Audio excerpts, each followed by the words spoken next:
The Black Arrow, Part 1, by Gorgic Gwine.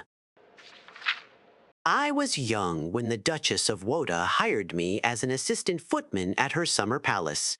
My experience with the ways of the titled aristocracy was very limited before that day.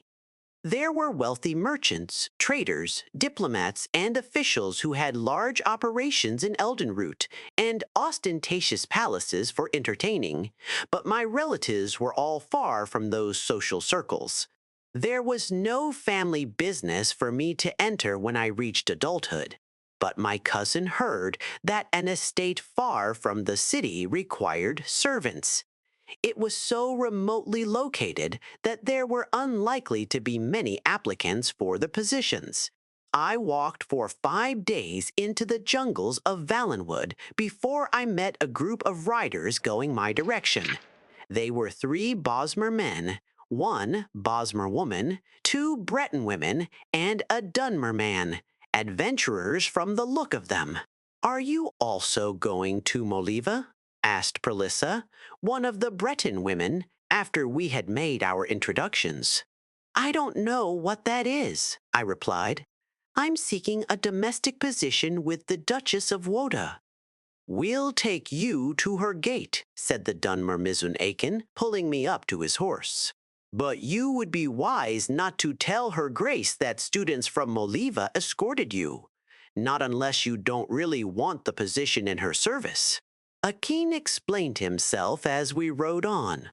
Moliva was the closest village to the Duchess's estate, where a great and renowned archer had retired after a long life of military service.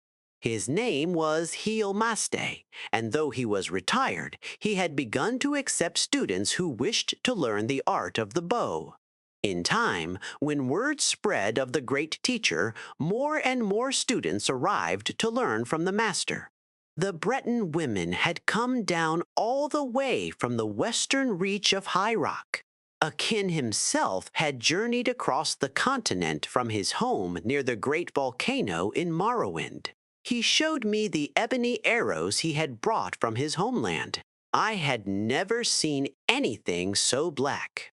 "From what we've heard," said Kopale, one of the Bosmer men, "the Duchess is an Imperial whose family has been here even before the Empire was formed. So you might think that she was accustomed to the common people of Valenwood.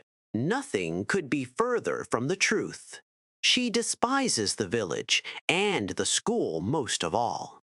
"I suppose she wants to control all the traffic in her jungle," laughed Perlissa. I accepted the information with gratitude and found myself dreading more and more my first meeting with the intolerant Duchess.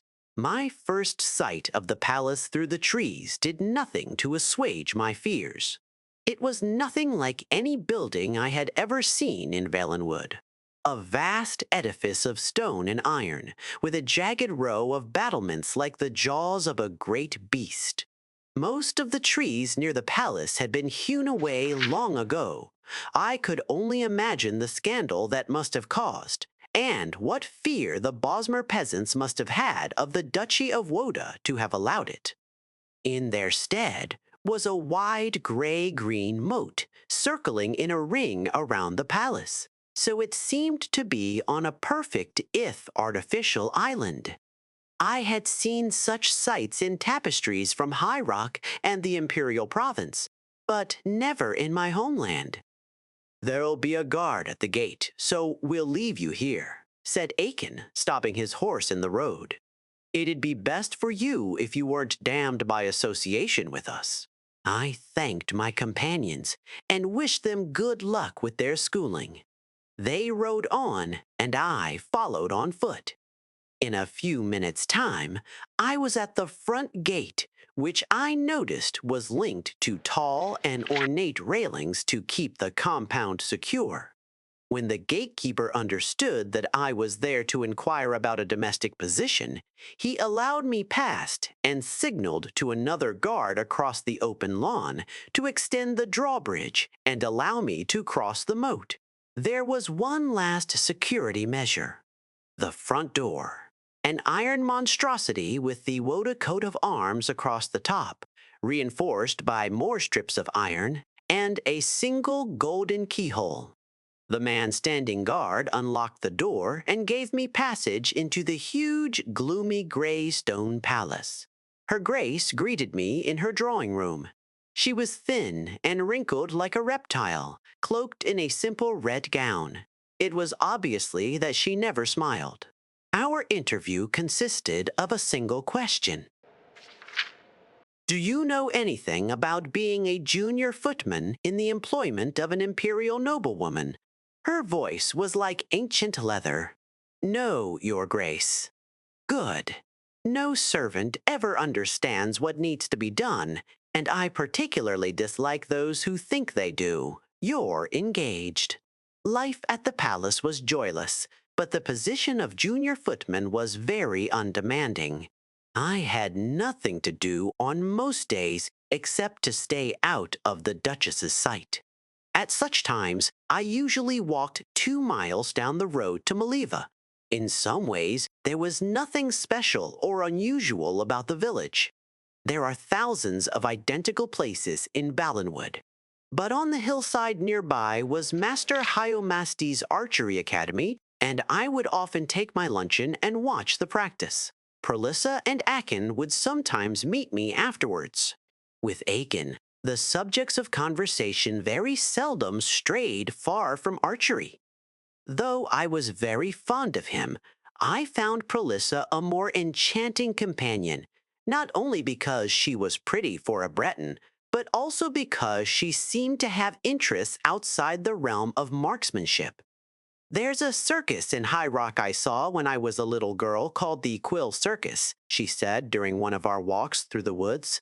They've been around for as long as anyone can remember. You have to see them if you ever can. They have plays and sideshows, and the most amazing acrobats and archers you've ever seen. That's my dream, to join them someday when I'm good enough. How will you know when you're a good enough archer? I asked. She didn't answer, and when I turned, I realized that she had disappeared. I looked around, bewildered, until I heard laughter from the tree above me. She was perched on a branch, grinning. I may not join as an archer. Maybe I'll join as an acrobat, she said. Or maybe as both. I figured that Valenwood would be the place to go to see what I could learn. You've got all those great teachers to imitate in the trees here, those ape men. She coiled up, bracing her left leg before springing forward on her right. In a second, she had leapt across to a neighboring branch. I found it difficult to keep talking to her. The Imga, you mean? I stammered. Aren't you nervous up at that height? It's a cliché, I know, she said, jumping to an even higher branch, but the secret is not to ever look down. Would you mind coming down? I probably should anyhow, she said.